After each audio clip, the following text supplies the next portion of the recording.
Bienvenidos todos los hermanos. Gracias a Dios por esta preciosa oportunidad que nos concede frente a ustedes para seguir avanzando en este viaje especial por las páginas bíblicas. Vamos a continuar con el capítulo 30 del primer libro del profeta Samuel. Hoy iniciaremos con el segundo libro del profeta Samuel. Vamos entonces a comenzar escuchando este capítulo. ¿Qué le sucederá a este valiente guerrero? Primera de Samuel, capítulo 30. Y cuando David y los suyos vinieron a Siclag el tercer día, los de Amalec habían invadido el mediodía y a Siclag, y habían desolado a Siclag y puéstala a fuego, y habíanse llevado cautivas a las mujeres que estaban en ella, desde el menor hasta el mayor, mas a nadie habían muerto, sino llevado e ídose su camino. Vino pues David con los suyos a la ciudad, y aquí que estaba quemada a fuego, y sus mujeres y sus hijos e hijas llevadas cautivas. Entonces David y la gente que con él estaba alzaron su voz y lloraron, hasta que les faltaron las fuerzas para llorar.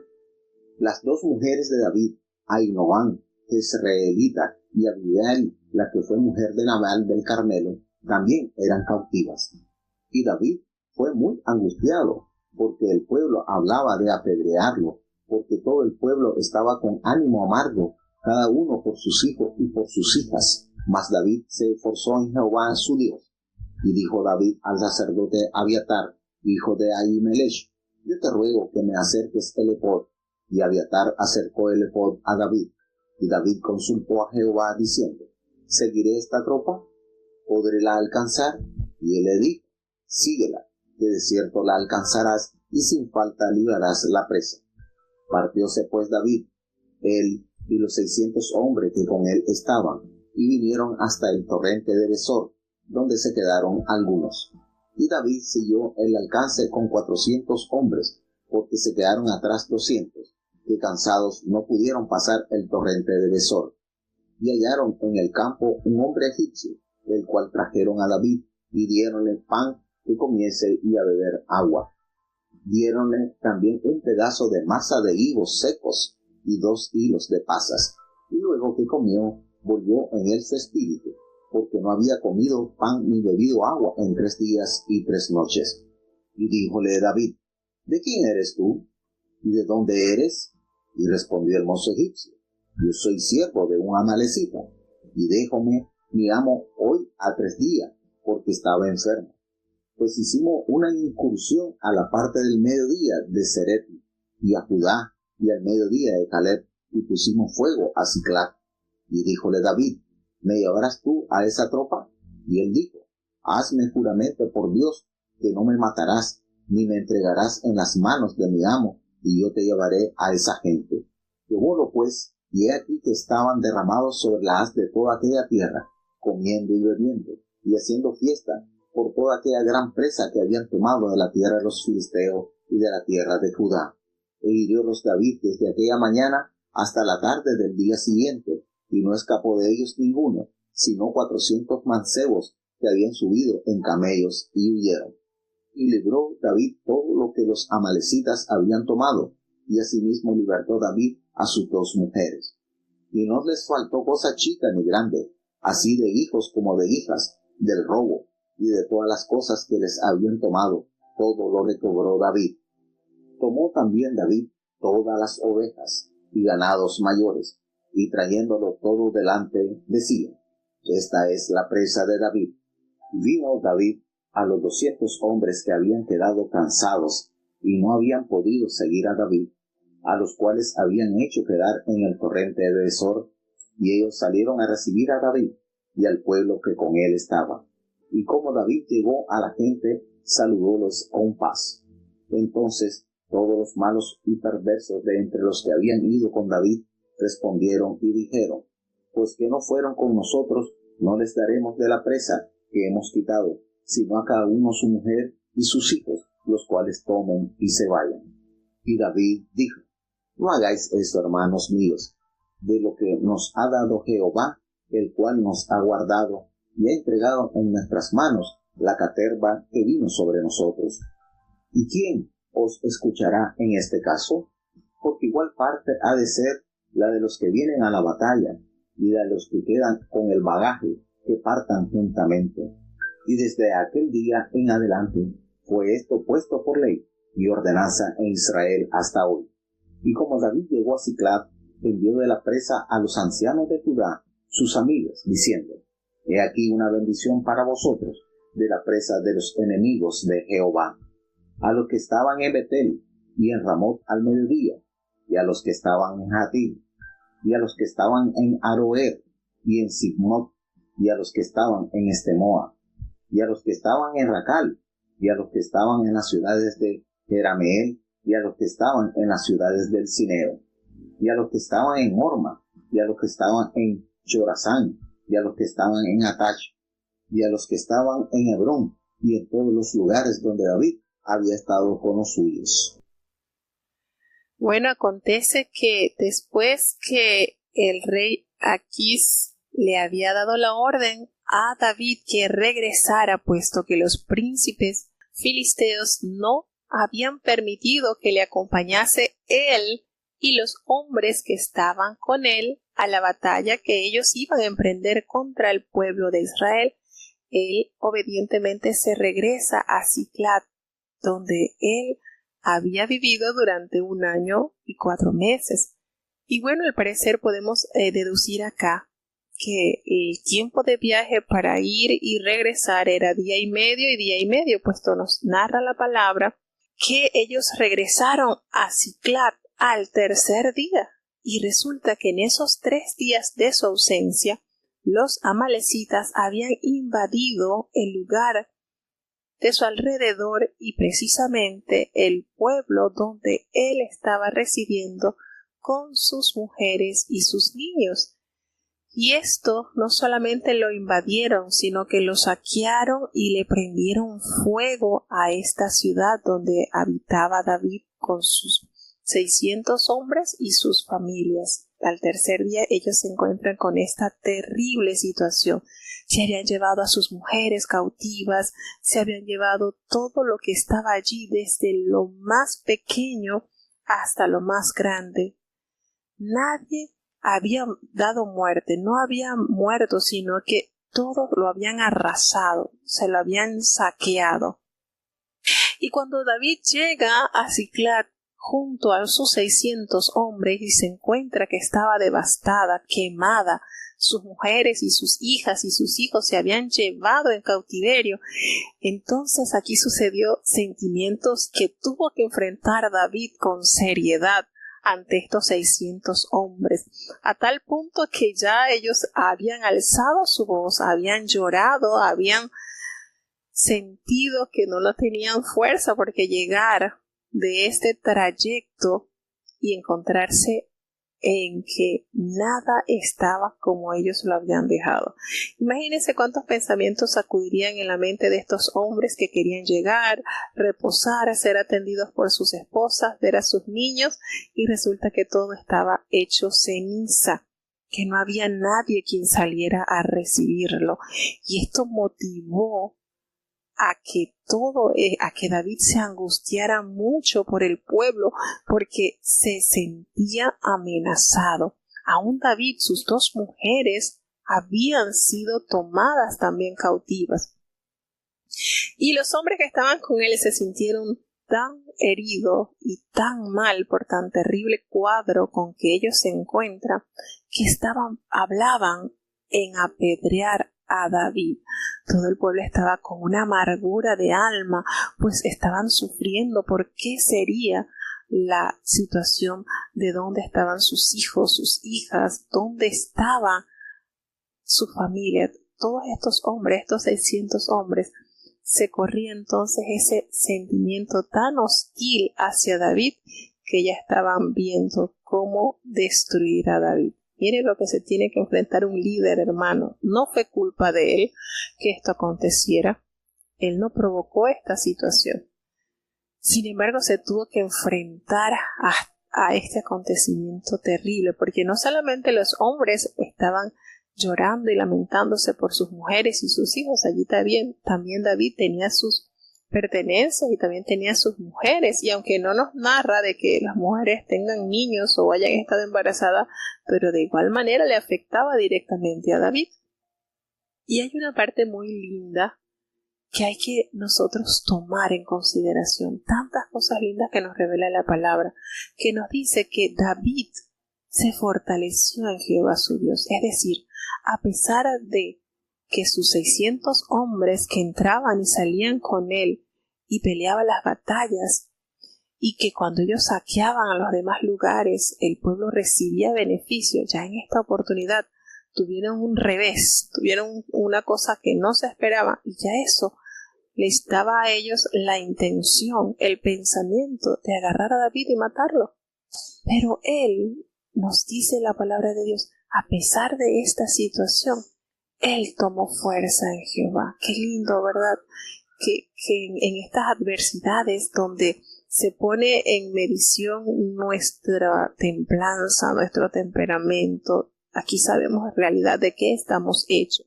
Ya esta escena le da a entender a David quiénes eran los que estaban acompañándolos, porque en las cosas, en los triunfos y en las guerras y en las victorias que Dios le había dado a estos 600 hombres guiados por David, ellos habían demostrado lealtad, es fácil, pero en la adversidad, ante situaciones que no son favorables, es cuando realmente se echa de ver con quién estamos contando. Y con esta situación, estos hombres demostraron otra cara de la moneda. Imagínense cuántas cosas vería y David, oye, cuántos los he ayudado y ahora por esta situación ya están buscando cómo apedrearme. Pero su fortaleza está en Jehová. La salud está en Jehová, y allí se ancló David, allí se fortaleció, allí tomó fuerza, allí agarró aliento. Y por eso podemos ver en el Salmo 27, 14, cómo David, en medio de las distintas adversidades, se aferró a Jehová, se aferró a su Dios de una manera poderosa, de una manera tremenda. Es fácil confiar y sentir tranquilidad en Dios cuando todo marcha bien, pero cuando las cosas no nos salen como nosotros la teníamos planeado. Y en el versículo 14 del Salmo 27 nos dice su palabra: aguarda a Jehová, esfuérzate y aliéntese tu corazón. Sí, espera a Jehová. Allí, en esa esperanza, David tomó fuerzas e inmediatamente acercó al sacerdote, a Abiatar, el hijo de Ahimelech, y le dijo: ven, yo te ruego que tú me acerques el efod. Y Abiatar acercó el efod a David y le dijo que consultara a Jehová. Y de una vez le dice: Señor, perseguiré a estos hombres, a estos merodeadores, ¿los podré alcanzar? Y él le respondió a David: síguelos, porque ciertamente los alcanzarás y vas a librar a los cautivos. Él no tomó la capacidad en sus fuerzas, en sus espadas.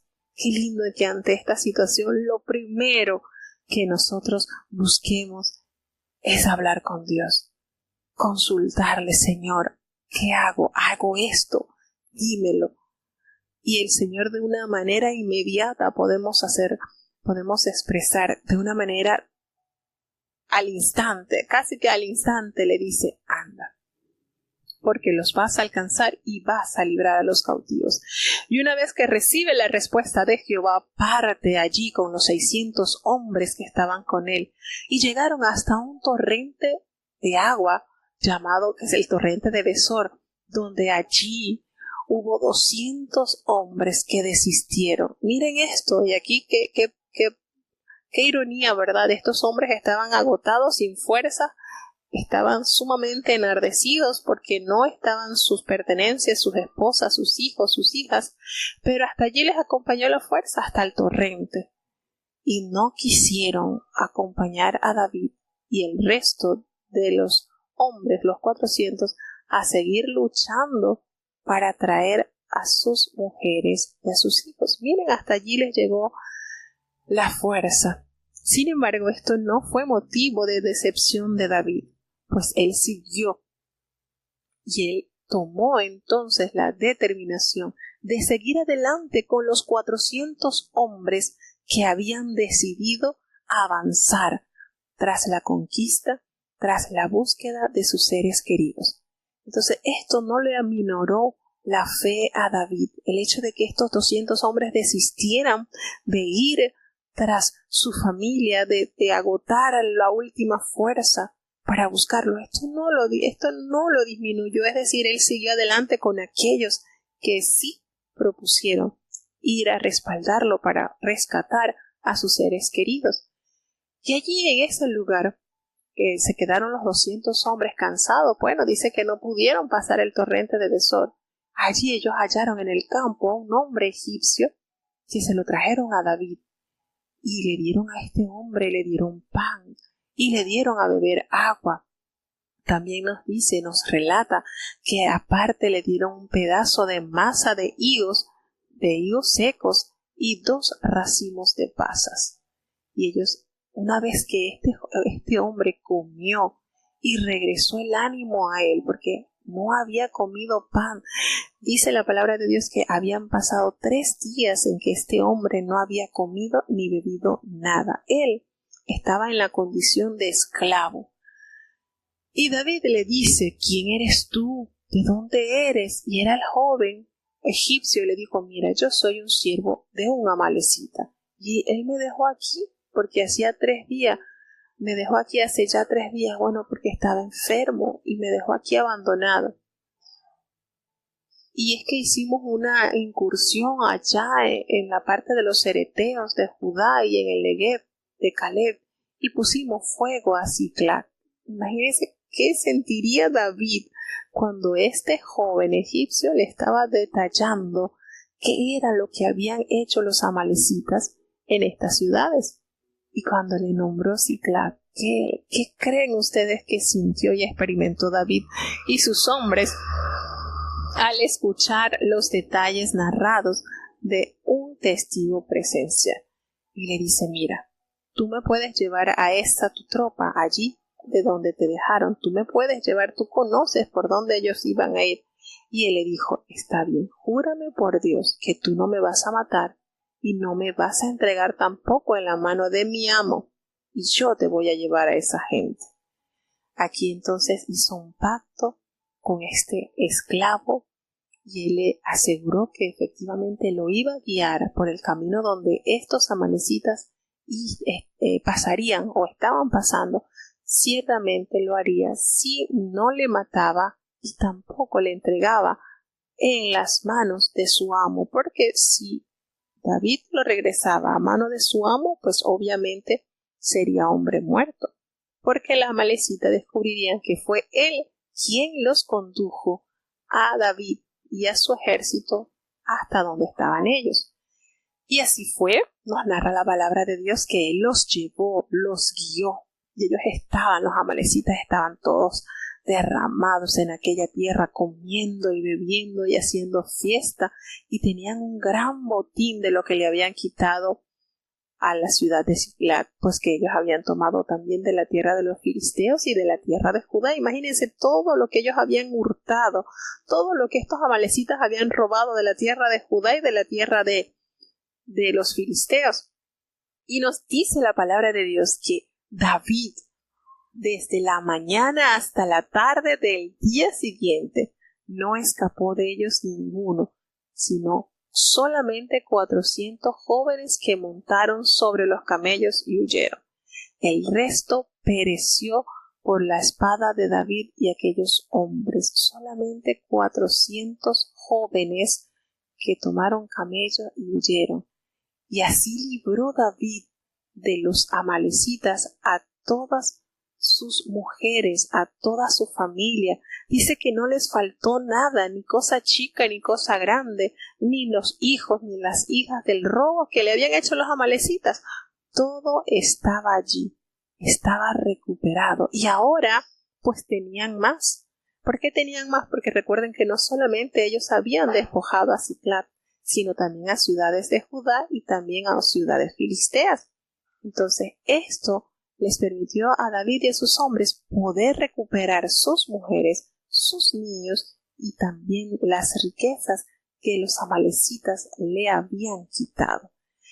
Y David tomó todas las ovejas, todo el ganado mayor, todo, y lo trajo delante del botín. Y todo esto lo trajeron hasta aquel arroyo de Besor, el torrente.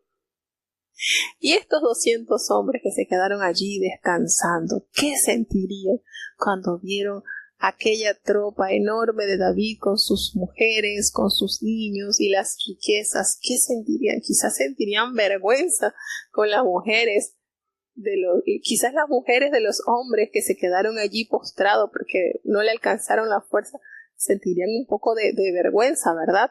Al ver que fueron otros hombres quienes fueron a rescatar a sus mujeres, mientras que ellos estaban allí descansando.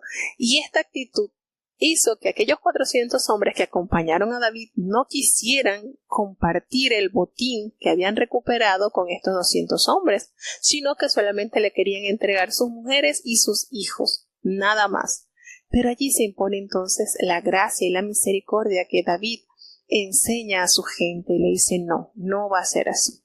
Cada quien se va a compartir lo que Dios nos dio, se va a compartir. Se va a dar igual, tanto los que fueron a pelear como los que se quedaron acá. Y entonces esto lo hicieron así y fue parte de la política de gobierno de David. Cuando David continuó con esto en el pueblo, él siguió. Dice la palabra de Dios que esto llegó a hacerse así, que los que quedaban en el bagaje les iba a tocar por igual como aquellos que habían salido a la pelea a luchar. De ahí en adelante nos dice la palabra de Dios que esto fue por ley y ordenanza en Israel hasta hoy. Y así pues David compartió todo el botín y todos los presentes que habían traído, y también llegaron y compartieron todo esto. Lo envió el botín que había recuperado de la tierra de Judá, lo envió a los ancianos de Judá, a sus amigos, diciendo: he aquí un presente para vosotros, el botín de los enemigos de Jehová. De esta manera que él recupera todo eso, la hace llegar también a la tribu de Judá. Recordemos que él pertenece a la tribu de Judá, y los compartió en distintos lugares las bendiciones que había Dios entregado en sus manos. Entonces esta historia que nos narra este capítulo nos hace ver situaciones cotidianas de las cuales nosotros podemos estar envueltos. Cómo él, como líder, ante situaciones difíciles, no amedranta su corazón y pone los ojos en su ejército, sino su confianza la cimentó en Dios. Y Dios le respondió de una manera hermosa, al darle la orden que siguiera, que él le iba a entregar todo. ¿Y ustedes creen que fue casualidad que este esclavo egipcio haya quedado postrado allí 3 días y que lo hayan encontrado y le hayan alimentado para que él los pudiera guiar? Dios todo lo encaminó para darle la victoria a este gran héroe de la fe. Entonces, estos 200 hombres que quizás eran los que estaban más preparados quizás para arremeter contra David, que se dieron por vencidos y no siguieron avanzando, recibieron también recompensa. Y esto hace que ellos tomen conciencia y vean la fidelidad y el buen trato que tenía este líder por todos aquellos que le acompañaban. Y qué manera que David de demostrarle a ellos con hechos y no con palabra que los que confían en Jehová tienen respuesta. Y su temple, su carácter se formó en medio de estas adversidades. Maravillosa lección dada por David a estos 600 hombres, y una experiencia muy grata para sus mujeres, sus hijos, al saber que allá donde lo habían llevado estos amalecitas, de allá lo fueron a rescatar. Bueno, vamos a seguir avanzando con el último capítulo del libro de Samuel. Ya con esto cerraríamos el primer libro. Primera de Samuel, capítulo 31. Los filisteos pues pelearon con Israel, y los de Israel huyeron delante de los filisteos, y cayeron muertos en el monte de Gilboa. Y siguiendo los filisteos a Saúl y a sus hijos, mataron a Jonatán y a Abinadab y a Melchisúa, hijos de Saúl. Y agravóse la batalla sobre Saúl, y le alcanzaron los flecheros, y tuvo gran temor de los flecheros. Entonces dijo Saúl a su escudero: saca tu espada y pásame con ella, porque no vengan estos incircuncisos y me pasen y me escarnezcan. Mas su escudero no quería, porque tenía gran temor. Entonces tomó Saúl la espada y echóse sobre ella. Y viendo su escudero a Saúl muerto, él también se echó sobre su espada y murió con él. Así murió Saúl aquel día juntamente con sus 3 hijos y su escudero y todos sus varones. Y los de Israel, que eran de la otra parte del valle y de la otra parte del Jordán, viendo que Israel había huido y que Saúl y sus hijos eran muertos, dejaron las ciudades y huyeron, y los filisteos vinieron y habitaron en ellas. Y aconteció el siguiente día, que viniendo los filisteos a despojar los muertos, hallaron a Saúl y a sus 3 hijos tendidos en el monte de Gilboa, y cortáronle la cabeza, y desnudáronle las armas, y enviaron a tierras de los filisteos al contorno, para que lo noticiaran en el templo de sus ídolos y por el pueblo. Y pusieron sus armas en el templo de Astarot, y colgaron su cuerpo en el muro de Bet-Sam. Mas oyendo los de Jabes de Galaad esto que los filisteos hicieron a Saúl, todos los hombres valientes se levantaron y anduvieron toda aquella noche, y quitaron el cuerpo de Saúl y los cuerpos de sus hijos del muro de Bet-Sam, y viniendo a Jabes, quemáronlos allí, y tomando sus huesos, sepultáronlos debajo de un árbol en Jabes, y ayunaron 7 días. Y llegó el día y triste de luto para el pueblo de Israel, puesto que ven a su primer rey, aquella figura de la cual ellos pidieron a Dios tener como las demás naciones, lo ven sumergido en la más terrible derrota. Nos narra la palabra de Dios el trágico fin de Saúl y de sus hijos, puesto que los filisteos, una vez que toman la decisión de ir a la batalla contra Israel y David se regresa a su ciudad, a Siclag, la batalla inicia y los de Israel huyeron delante de los filisteos y cayeron muertos en el monte de Gilboa. Y los filisteos siguieron a Saúl y siguieron a sus hijos. Qué triste, ¿verdad? Este final donde Jonatán, Abinadab y Malquisúa, hijos de Saúl, mueren a causa de esta recia batalla que tuvieron contra el ejército filisteos. Pues a Saúl nos dice la palabra de Dios que le alcanzaron los flecheros y tuvo un gran temor de ellos. Miren que esto sucedió igual que como sucedió con el sacerdote Elí. El mismo día que muere los hijos, muere el padre. Tristemente se da esta situación frente al pueblo.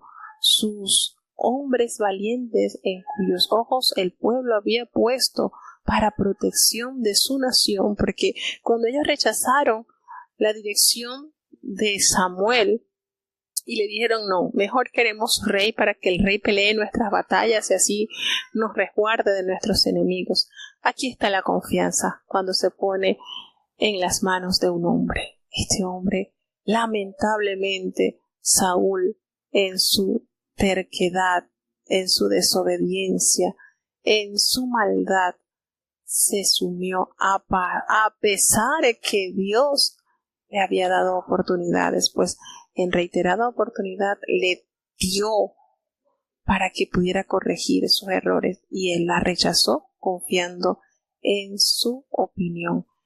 Cuántos desaciertos, ¿verdad? Cuántos agravios recibió el pueblo de Israel a causa de la maldad del rey Saúl. Sin embargo, ellos habían pedido rey y allí solamente con el primer rey la condición. Pues recordemos que muchos de los hombres o los hombres que se unieron a David, muchos venían con deudas, venían con quebrantos, porque el régimen que estaba ahora pasando a Israel no les había favorecido. Estaban con descontento, con amargura de alma. Quizás los impuestos por el rey eran muy altos, estaban arruinados, y esto hizo en ellos nacer esa amargura de espíritu y buscar resistir a este reinado que les estaba haciendo daño. Y aquí pues sucede este trágico final de la monarquía, de este rey, de sus príncipes, y nos narra la palabra de Dios que Saúl le dice a su escudero que debería estar para defenderlo, que sacara su espada y que lo traspasase con ello, porque estos incircuncisos me van a venir y me van a matar y me van a hacer burla.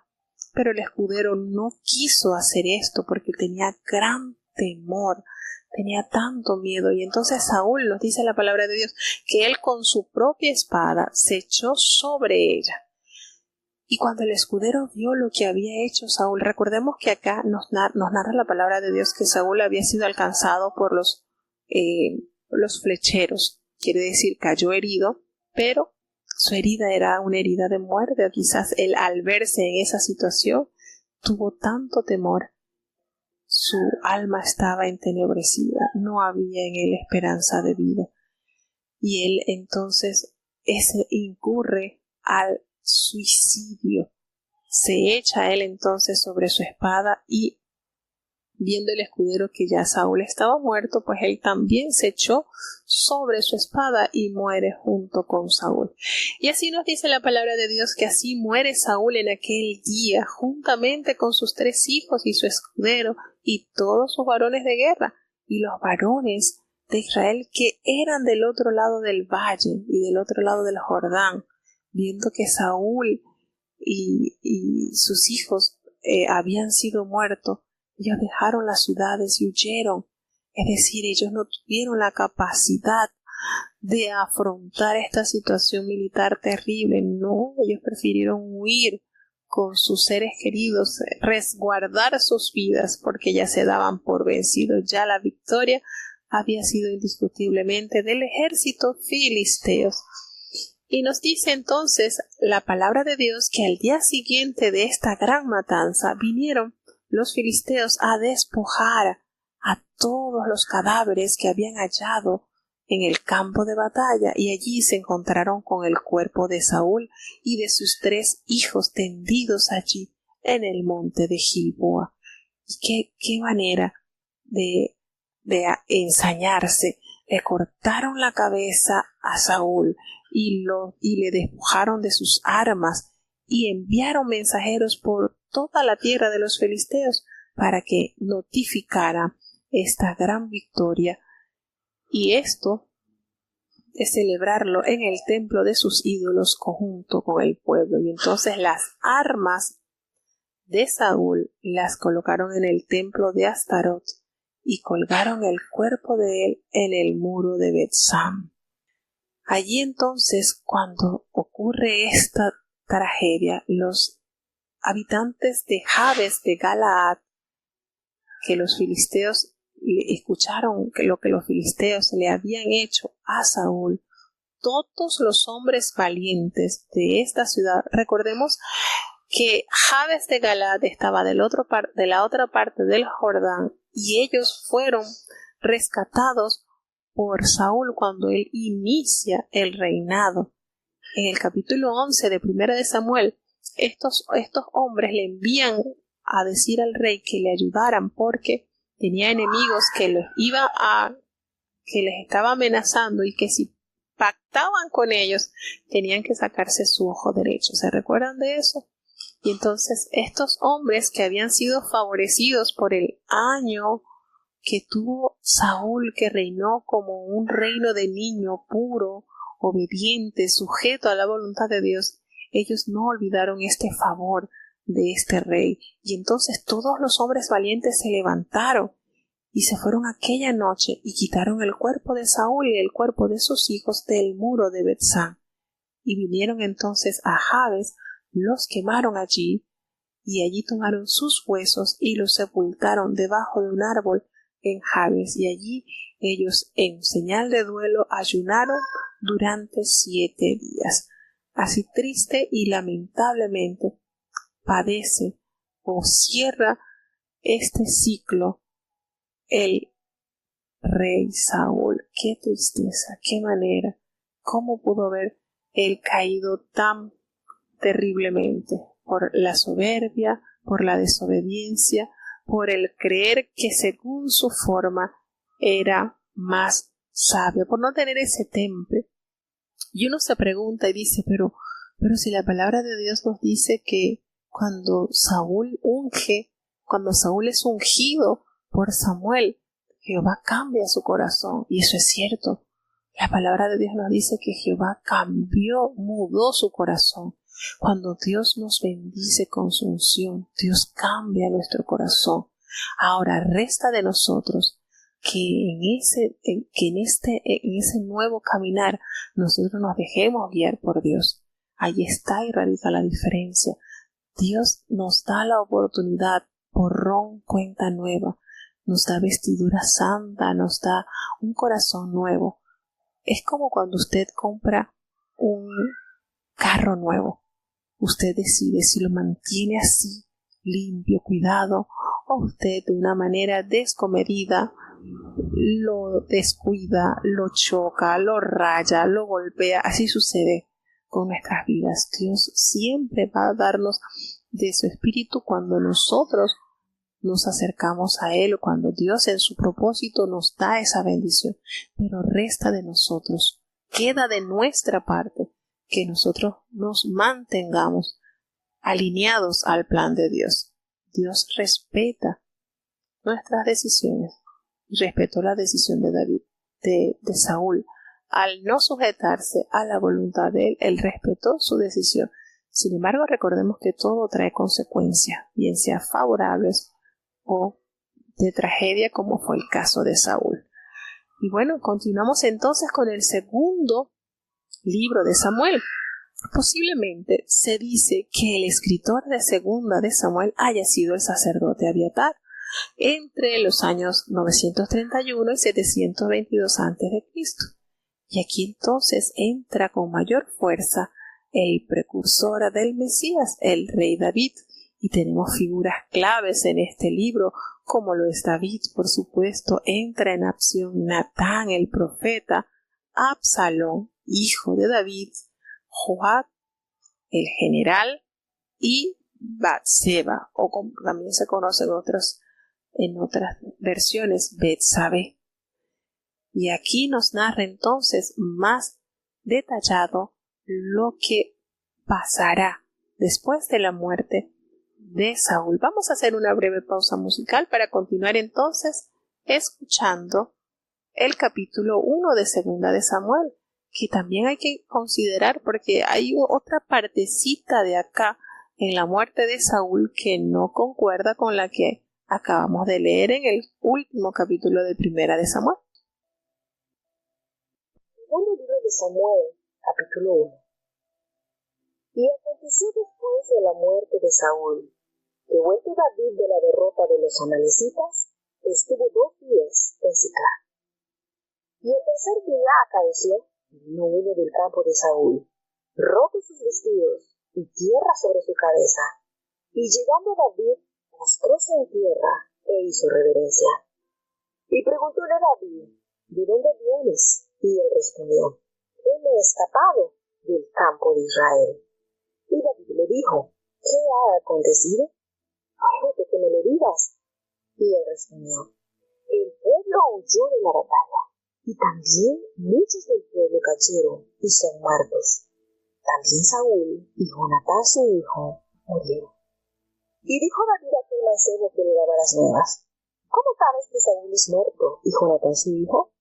Y el mancebo que le daba las nuevas respondió, casualmente vine al monte de Gilboa, y hallé a Saúl que estaba recostado sobre su lanza, y venían tras él carros y gente de a caballo. Y como él miró atrás, vióme y llamóme, y yo dije, ven aquí. Y él me dijo, ¿quién eres tú? Y yo le respondí, soy Amalekita. Y él me volvió a decir, yo te ruego que te pongas sobre mí y me mates, porque me toman angustias y toda mi alma está aún en mí. Yo entonces pusele sobre él y matéle, porque sabía que no podía vivir después de su caída. Y tomé la corona que tenía en su cabeza y la corda que traía en su brazo, y él las traía acá a mi señor. Entonces David, acabando de sus vestidos, rompiólos, y lo mismo hicieron los hombres que estaban con él. Y lloraron, y lamentaron, y ayunaron hasta la tarde, por Saúl y por Jonatán su hijo, y por el pueblo de Jehová, y por la casa de Israel, porque habían caído a cuchillo. Y David dijo a aquel mancebo que le había traído las nuevas, ¿de dónde eres tú? Y él respondió, yo soy hijo de un extranjero, Amalekita. Y díjole David, ¿cómo no tuviste temor de extender tu mano para matar al ungido de Jehová? Entonces llamó David uno de los mancebos y díjole, llega y mátalo. Y él lo hirió. Y David le dijo, tu sangre sea sobre tu cabeza, pues que tu boca atestiguó contra ti diciendo, yo maté al ungido de Jehová. Y endechó David a Saúl y a Jonatán su hijo con esta endecha. Dijo también que enseñasen al arco a los hijos de Judá. He aquí que está escrito en el libro del derecho. Perecido ha la gloria de Israel sobre tus montañas. ¿Cómo han caído los valientes? No lo denunciéis en Gad. No veis las nuevas en las plazas de Escalón. Porque no se alegren las hijas de los filisteos, porque no salten de gozo las hijas de los incircuncisos. Montes de Gilboa, ni rocío, ni lluvia caiga sobre vosotros, ni seáis tierras de frenas, porque allí fue desechado el escudo de los valientes, el escudo de Saúl, como si no hubiera sido ungido con aceite. Sin sangre de muertos, sin grosura de valientes, el arco de Jonatán nunca volvió, ni la espada de Saúl se tornó vacía. Saúl y Jonatán, amados y queridos en su vida, en su muerte tampoco fueron apartados, más ligeros que águilas, más fuertes que leones. Hijas de Israel, llorad sobre Saúl, que os vestía de escarlata en regocijos, que adornaba vuestras sopas con ornamentos de oro. ¿Cómo han caído los valientes en medio de la batalla? Jonatán, muerto en tus alturas. Angustia tengo por ti, hermano mío Jonatán, que me fuiste muy dulce. Más maravilloso me fue tu amor que el amor de las mujeres. ¿Cómo han caído los valientes y perecieron las armas de guerra? Bueno, así llegamos entonces a adentrarnos en la segunda parte del libro de Samuel, puesto que tenemos acá la ayuda de nuestra hermana Lixi Espinosa, quien será en este libro la voz que escuchemos durante las lecturas. Tenemos entonces el relato de la muerte de Saúl desde otra perspectiva. Según esto, vamos a ver qué pasó. Nos dice la palabra de Dios que después de la muerte de Saúl, que volvió David de derrotar a los amalecitas, estuvo allí 2 días en Siclag. Y el tercer día sucede que le vino uno del campamento de Saúl, con sus vestidos rotos y tierra sobre su cabeza, y llegándose a David, se postró en tierra y le hizo reverencia. Y David le pregunta, ¿qué pasa? ¿De dónde vienes? Y él le dice, yo he escapado del campamento de Israel. David le dice, ¿qué sucedió? ¿Qué aconteció? Te ruego que me lo digas. Y él le dice, mira, el pueblo huyó de la batalla, y también muchos de los del pueblo cayeron y están muertos. También Saúl y Jonatán y sus hijos murieron. Cuando David oye a aquel joven que le daba las nuevas, le preguntó con rigurosidad, ¿cómo sabes que han muerto Saúl y Jonatán su hijo? Y aquel joven que le daba las buenas nuevas le dice, casualmente, yo vine al monte Gilboa y allí hallé a Saúl, que estaba apoyado sobre su lanza, y venía tras él carros y gente de a caballo. Y mirándole hacia arriba, él me vio y me llamó y me dijo que llegara hasta él. Y él me preguntó quién eres y yo le dije soy un amalecita. Y él se me volvió a decir, mira, te ruego que te pongas sobre mí y me mates, porque se ha apoderado de mí tanta angustia que ya mi vida no está en mí. Y entonces yo me puse sobre él y le maté, porque sabía que no podía vivir de esa herida. Y aquí tomé la corona que tenía en su cabeza y la argolla que traía en su brazo, y te las he traído a ti, mi señor. Y cuando David escuchó esto, haciendo de sus vestidos los rasgó, y lo mismo hicieron todos aquellos hombres que estaban con él, y hubo un gran llorar, un lamento, a tal punto que ayunaron hasta la noche por la muerte de Saúl y de Jonatán, y la de sus hijos, por el pueblo de Jehová, por la casa de Israel, porque habían caído estos hombres a filo de espada. ¡Qué situación tan terrible! Venía David de una gran victoria precisamente contra los amalecitas, contra aquellos hombres que le despojaron de sus mujeres y de sus bienes, y llega entonces, 3 días después, un amalecita a darle esta terrible noticia a David. Y no solamente le da esta noticia, sino que le lleva evidencia, le lleva la corona que tenía en su cabeza y la argolla que él traía en su brazo. David entonces, cuando vio a aquel joven que le había traído esta noticia, le dice, ¿de dónde eres tú? Y él le dice, yo soy hijo de un extranjero, amalecita. Y David inmediatamente les reclama y le dice, ¿cómo no tuviste temor de extender tu mano para matar al ungido de Jehová? Entonces David llamó a uno de sus hombres y le dijo, mátalo. Y él lo hizo así como lo había ordenado David. Murió aquel joven. Y David le dijo, tu sangre es sobre tu cabeza, por tu misma boca que atestiguó contra ti, diciendo que habías matado al ungido de Jehová. Y entonces aquí les decimos que es tan diferente esta versión que contó este hombre amalecita a la versión que leímos en el último capítulo de Primera de Samuel. Y se deduce entonces de que este joven, este hombre, había añadido un poquito más para hallar gracia a los ojos de David, puesto que imaginaba que al escuchar David que Saúl, porque era tan conocido por todas estas tierras, la persecución que había tomado Saúl hacia David, y una vez que ya estaba muerto, pues eso le daría entonces a David como que la libertad de poder transitar libremente. Y este hombre seguro que buscando hallar gracia a los ojos de David, le inventa esta historia para poder alcanzar favor a los ojos de David y poder hallar alguna gracia, ¿verdad?